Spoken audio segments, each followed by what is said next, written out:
You talk about influencers. These are influencers, and they're friends of mine. Jack Posobiec. Where's Jack? Jack, who's done a great job. All right, Jack Posobiec back live with Mike Benz. We're talking the latest on this Ukraine potential peace deal. We have also heard, so Macron just came out, we're confirming that now, and said after they just held a call with the quote-unquote coalition of the willing. Now, you remember, that was who came to the White House to meet with President Trump and Zelensky the day after Trump and Putin met in Anchorage, Alaska. Now Macron is saying that European-led security guarantees for Kiev could involve the United States. So, Benz, what we're looking at here is this is pushing everything into the reconstruction and this new potential military situation. I want to take a quick moment to remind everybody about today's episode sponsor, because, look, ever since COVID, millions of Americans have started buying preparedness supplies, especially emergency food, and that's a good thing. But there's a big mistake most people make with their emergency food supply. They don't have any way to cook it in a real emergency when the power is out or the grid is down. That's why our friends over at My Patriot Supply created their Black Friday Survival Special. It comes with a 4-week food supply plus $150 worth of the free gifts, including everything you need to prepare your emergency meals, like a cook stove, fuel, fire starters, plus a water purifier, bug-out bag, and more. It's the complete survival kit that your family needs to ride out natural disasters, civil unrest, or anything worse. Also makes a great Christmas gift, as do all of our advertisers. But it's only available through Black Friday. So head over to mypatriotsupply.com/Jack right now to check out everything that's included. With all the uncertainty in the world right now, we simply can't afford to be unprepared. So get your Christmas shopping done right now. mypatriotsupply.com/Jack. All Patriots get there through Black Friday. mypatriotsupply.com/Jack. Mike Benz, what's the latest that you're hearing? Well, as we were just talking about, found the Wall Street Journal reporting that in the apparent move to expose corruption, the initial U.S. draft called for an audit of all international aid Ukraine had received. The Wall Street Journal reports the language was changed to say all parties will receive full amnesty for their actions during the war. So instead of agreeing to have all the international aid Ukraine has received be audited, instead apparently the provision was changed to say no audit, and no matter what crimes we committed in embezzling funds, we're not going to be criminally liable anyway.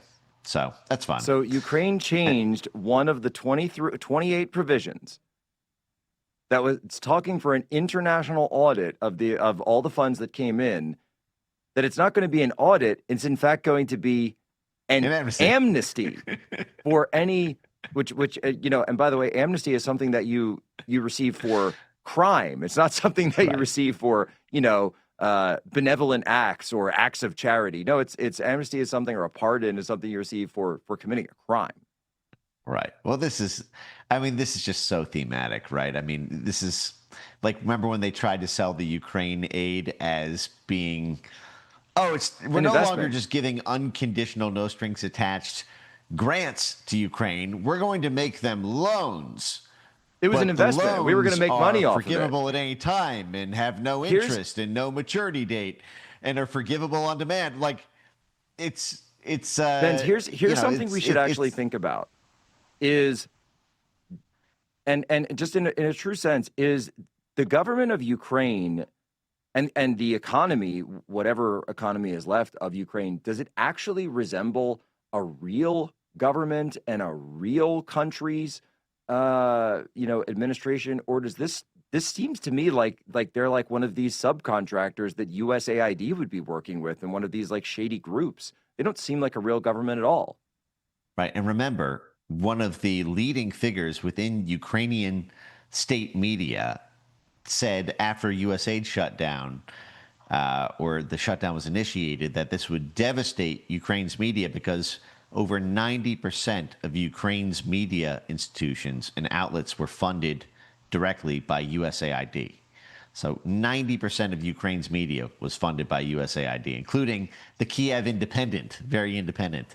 But that what's there's now this mad. I mean, it's important to remember the stakes. Ukraine sits on $14 trillion worth of natural resources between the shale, the petroleum, the rare earth minerals, and so there is what's $300 billion in taxpayer money for a $14 trillion potential reward.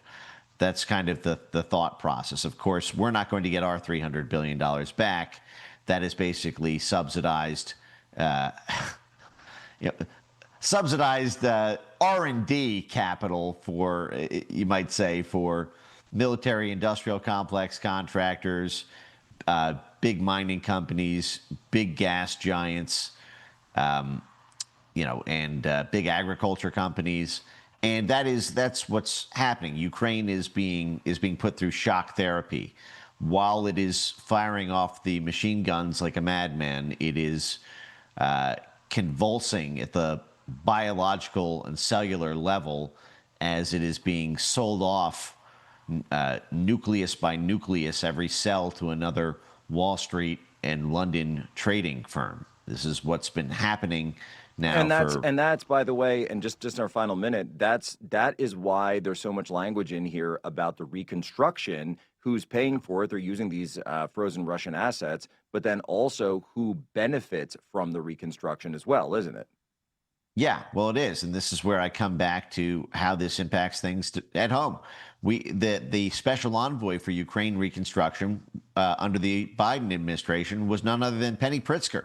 Penny Pritzker, who was the sponsor of Barack Obama's Senate career before he became president, then became Barack Obama's Commerce Secretary, and now manages the entire Harvard endowment, the $56 billion Harvard Endowment Fund, while simultaneously running Ukraine reconstruction.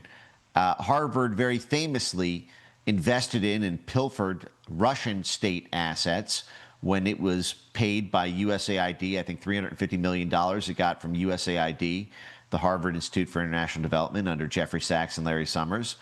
And then they did it again in Ukraine in the 1990s, and I'm sure they're doing it here, which is why I have been calling repeatedly for this administration to condition all federal grants to all universities on total transparency about the investment activities of private endowments. If you're going to qualify for $1 of federal government grants, we need to see every investment that endowment is making, so we know whether or not what people are being taught at Harvard Dark Harvard. is actually... Go give him a follow, folks. Mike Benz Cyber. Take care, Mike.